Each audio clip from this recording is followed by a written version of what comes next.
चॉकलेटी हर दुए महीना में बनल बहपेटी नैहरा में रहलू टूटी टिहरी ससुरवा में गोटैलू हे जान सैये के बेलल रोटी खइलू हे जान सैये के बेलल रोटी खइलू हे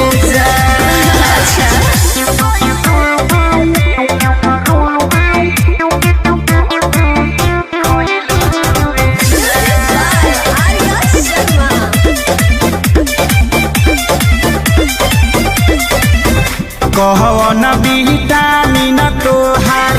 पियौनु हो पियैले बारे सेवा सेवा दानी लागे जमकेनु हो कहिले बारे उसे तोरा का मतलब बा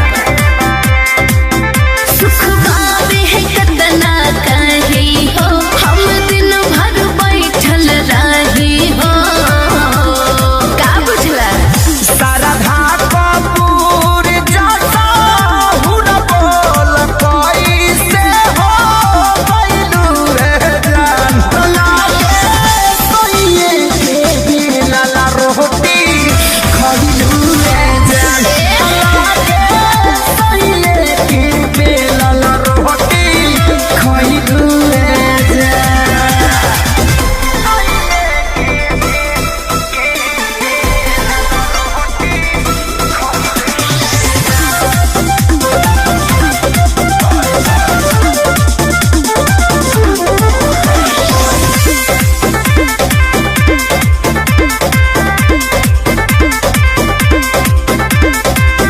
गुलु गुलु गाल दुनु